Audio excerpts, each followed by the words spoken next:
नमस्कार, मी पंजाब डक. आज आहे 29 एप्रिल 2026. मी आमच्या पाहुण्याच्या शेतामध्ये शिमोर गाव या ठिकाणी या ठिकाणून शेतकऱ्याला एक अंदाज देणार आहे.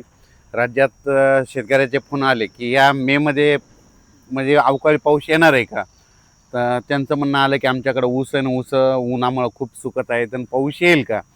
तर राज्यातल्या सर्व शेतकऱ्याला सांगू इच्छितो की ज्यांच्याकडं ऊस शेती आहे म्हणून की मे महिन्यामध्ये एक मात्र 13-14 मेच्या दरम्यान एक अवकाळी पाऊस येणार आहे, म्हणून हा अंदाज राज्यातल्या सर्व शेतकऱ्यांनी लक्षात द्यायचा. मग सांगायचं झालं तर 12 मेला तसं तर ती यवतमाळ, नागपूर, चंद्रपूरकडं ते पाऊस सुरू होईल, पण 13-14 मेच्या दरम्यान मात्र राज्यात ठिकठिकाणी चांगला पाऊस पडणार आहे, म्हणून हा अंदाज राज्यातल्या सर्व शेतकऱ्यांनी लक्षात घ्यायचा. मग सांगायचं झालं तर पूर्व विदर्भ, पश्चिम विदर्भ, दक्षिण महाराष्ट्र, उत्तर महाराष्ट्र, कोकणपट्टी, खानदेश आणि मराठवाडा सगळीकडं काय होईल, 12, 13, 14, 15च्या दरम्यान तो पाऊस वेगवेगळ्या भागात पडत जाईल आणि शेतकऱ्याच्या ऊसाला जीवदान ठरणार आहे, म्हणून हा अंदाज लक्षात घ्यायचा. आणि राज्यातल्या सर्व शेतकऱ्याला सांगू इच्छितो की आता पाऊस जवळ आलेला आहे, तर तुम्ही काय करा, सर्वप्रथम बियाणे अगोदर आणण्याच्या अगोदर तुम्ही काय करा, आधी आपले शेतीची कामे करून घ्या. कारण की तुम्हाला एक सांगू इच्छितो, आता जवळपास 38 दिवसात पाऊस राहिला आहे, म्हणून तुम्ही शेतकऱ्यांनी शेतीचे कामे करून घ्या. त्याच्यानंतर राज्यातल्या सर्व शेतकऱ्याला आणखीन एक सांगू इच्छितो की तर हा जो अवकाळी पाऊस पडणार आहे, काही काही ठिकाणी जोरात पडणार आहे, काही ठिकाणी वारं सुटलं आणि काही ठिकाणी निरंक देखील राहील, म्हणून हा अंदाज ह्या राज्यातल्या शेतकऱ्यांनी लक्षात घ्यायचा. त्याच्यानंतर यावर्षी तुम्हाला सांगू इच्छितो, जूनमध्ये म्हणजे जूनच्या शेतकऱ्याची पेरणी कशी होणार आहे. शेतकऱ्याची पेरणी 3 टप्प्यात होणार आहे. एक पहिला टप्पा होणार आहे 7-8 जूनच्या दरम्यान एकदा पाऊस येणार आहे, त्या टायमाला कापसाच्या शेतकऱ्याच्या लागवडी होत्या काही भागातल्या.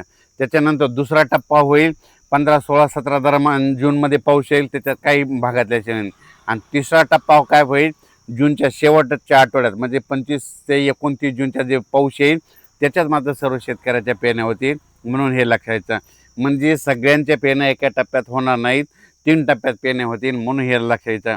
आणि त्याच्यातून जर काही शेतकरी उरले तर 10 जुलै ते 15 जुलैमध्ये पाऊस येईल आणि त्याच्यात त्या शेतकऱ्याच्या पेरण्या होते.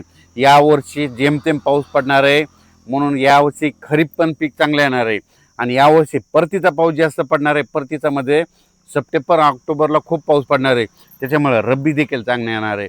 म्हणजे हे जे साल आहे हे शेतकऱ्यासाठी खूप चांगलं साल आहे. म्हणजे खरीप पण चांगलं येणार आहे आणि रब्बी येणार आहे. खरीप कशामुळे चांगलं येणार आहे, जेमतेम पाऊस आहे, पिकाला लागल तसा पाऊस असल्यामुळे खरीप चांगला होतो. आणि रब्बी कशामुळे चांगला येणार आहे, ज्यावेळेस पाऊस परतायला सुरुवात होते, मग नेमकं काढणीच्या वेळेस त्यावेळेस ते रब्बीचा म्हणजे पाऊस पडणार आहे, परतीचा पाऊस, त्याच्यामुळे रब्बी चांगली येणार आहे. म्हणून शेतकऱ्यासाठी 2026 मालामाल करणारं साल आहे. राज्यात उष्णतेबाबतीत सांगू इच्छितो की राज्यात तुम्हाला सांगू इच्छितो की उष्णता जवळपास 12 तारखेपर्यंत 12 मेपर्यंत राज्यात उष्णता राहणार आहे. पण त्याच्या मदत काय होणार आहे, अधूनमधून म्हणजे ढगाळ वातावरण राहणार आहे. ढगाळ वातावरण राहण्यामुळे काय होतं, थोडी उष्णता कमी होईल पण मात्र गरमी वाढणार आहे. म्हणून सर्व शेतकऱ्याला सांगू इच्छितो की आपल्या पशुधनाची, पाळीव प्राण्याची, स्वतःची, लहान मुलाची, वयोवृद्धाची काळजी घ्या.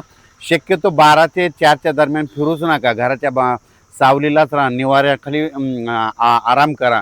कारण की उन्हामध्ये फिरू नका, कारण की उष्माघात होऊ शकतो. म्हणून हे सर्वप्रथम शेतकऱ्यांनी लक्षात घ्यायचं.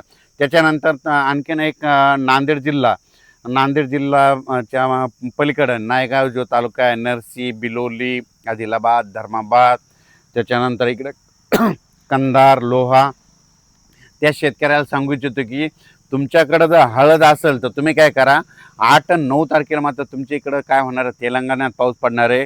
म्हणून तुमच्या नायगाव, आदिलाबाद, धर्माबाद, त्याच्यानंतर इकडं सगरोळी, बिलोली, कंधार, नळदुर्ग ह्या परिसरामध्ये 8-9 तारखेला थोडा पाऊस येणार आहे.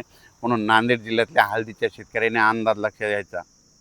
आता सगळ्यात महत्त्वाचं एक आल बद्दल सांगतो. काय झालं, ह्या सगळ्या लोकांच्या डोक्यात एकच येईल, आल निनो म्हणलं की दुष्काळ पडणार. तर तुम्हाला सांगतो, हे एल निनो आहे ना, डिसेंबर महिन्यामध्ये उद्भवत आहे. आपल्याकडं पाऊस आपले इंग्रजी महिने जानेवारीला सुरू होतात, आपल्याला पाऊस जूनमध्ये पडतो आणि एल निनो डिसेंबरमध्ये उद्भवतो. मग डिसेंबरमध्ये एल निनो उद्भवणार आहे त्याच्या आधी तर आपला पाऊसच निघून गेलेला असतो, म्हणून आल निनोचा काही संबंध नाही. जर तुम्हाला एक आजची सुद्धा परिस्थिती सांगतो, आज आपल्या इकडं आता 44 तापमान आहे आणि तुम्ही काय करा, दक्षिण अमेरिकेमध्ये जे पेरू देश आहे तिथलं वाटल्यास तापमान बघा, त्या लिमाचं बघा, पेरूचं बघा, त्याच्यानंतर क्योटोचं बघा. तिथं आता कंप्लीट आता तिथं थंडी आहे. म्हणजे थंडी असल्यामुळे तिथं मग एल निनो आहे का? काही नाही. म्हणून तुम्हाला सांगतो एल निनो हे काही नसतं. भारतीय हवामान प्रणालीमध्ये आपल्या भारतासाठी म्हणजे खरं वरदान कसं आहे माहिती आहे का? 2 समुद्र आहेत. एक अरबी समुद्र, बंगालच्या खाडीचा समुद्र. उन्हाळ्यामध्ये ज्यावेळेस समजा इथं कसं तापमान असतं त्याच्यावर मान्सूनचं डिपेंड असतं. आपल्या इकडे ऊन तापलं की त्या वर्षी पाऊस चांगला पडतो. हे सगळ्यात सर्व महत्त्वाचं आहे. म्हणून तुम्हाला सांगतो एल निनो असो या नसो, दरवर्षी आपल्या महाराष्ट्रावर मान्सून येणार तर येणार, येतो तर येतो. म्हणून हे लक्षात घ्यायचं. म्हणून हे सर्व शेतकऱ्यांनी लक्षात घ्यायचं. ऊसवाल्यासाठी आनंदाची बातमी, मेमध्ये 2 अवकाळी येणार आहेत. एक येणार आहे 13, 14, 15च्या दरम्यान आणि एक येणार आहे मेच्या शेवटच्या आठवड्यात.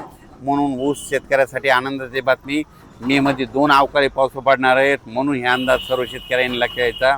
आणि शेतकऱ्याला सांगू इच्छितो की तुम्ही शेतीचे काम आटपून घ्या. पावसाचं काम करतो, तुम्ही तुमचे कामे करून घ्या. धन्यवाद.